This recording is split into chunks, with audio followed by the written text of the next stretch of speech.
Joins us now. Oh, Halima, it's so heartwarming to see you there. So let's jump right into it. How are the festivities coming up in Mina, Saudi Arabia?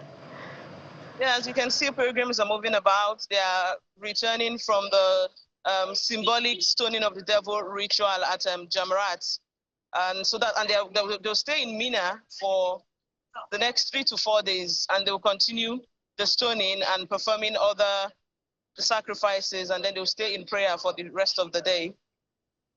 Halima. So after the stoning, they'll make their animal sacrifices, which climaxes the Eid sacrifice, and then after staying here for 3 days, they will go back to Mecca and perform another tawaf, the circumambulation of the Kaaba, and also Sa'i, which is the movement from Safa and Marwa, and that marks the end of Hajj. And so it's a mood of spiritual reflection and devotion and total submission to the will of God. You could see. Amazing, Halima. Moving despite the very intense weather. And we must talk about that, Halima, because we've been trying to get you, but because of the heat, it is messing up our devices. So talk to us about the temperature there, because some might not understand just seeing the umbrellas and seeing the sun. They might not really understand just how hot it is. So speak to us about the weather conditions and how people are still doing this in spite of the weather or the temperature in this sense now. So that is, people are still doing those sacrifices despite the hot weather, showing the level of devotion. It's really very hot here, Kayode.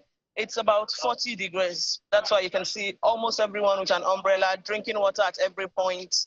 It's really very hot. But because of the deep sense of devotion and the significance of the sacrifices, pilgrims are not bothered because it's an obligation on their part. It's the 5th pillar of Islam. So they just have to get going. Beautiful. I know you've been speaking with people, so perhaps you could just walk us through their mood, some of their expectations, particularly Nigerians, right? Because a lot of people go there as Nigerians, go pray for the country. So maybe speak to us about that as well. Yesterday we were at Arafat. We were at the plain of Arafat.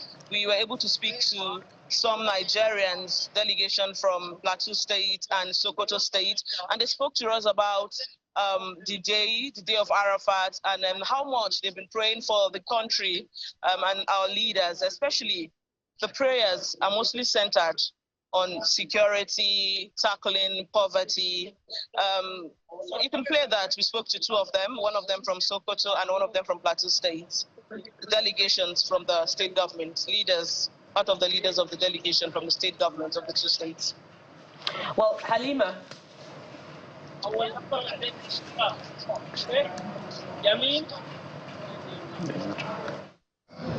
Requested from each and every one of them. We have a request from Allah subhanahu wa ta'ala. Today is the Awf day for any Muslim who is fortunate to be here to request from Allah for whatever need for it to be granted by Allah subhanahu wa ta'ala. And we have requested particularly for our dear leaders in Nigeria, for our dear country.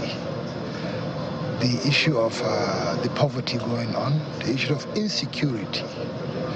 And we have asked our pilgrims to beg Allah subhanahu wa ta'ala for whatever it is that we have done, that Allah has inflicted these things on us.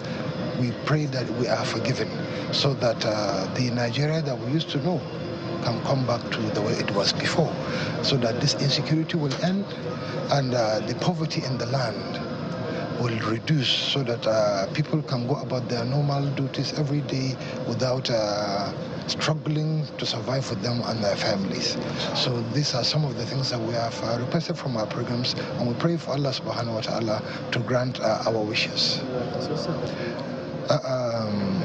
Number 1, I'm a traditional ruler. I'm the one leading this Plateau State programs. If you are not told, will you be able to identify who is the person leading this delegation?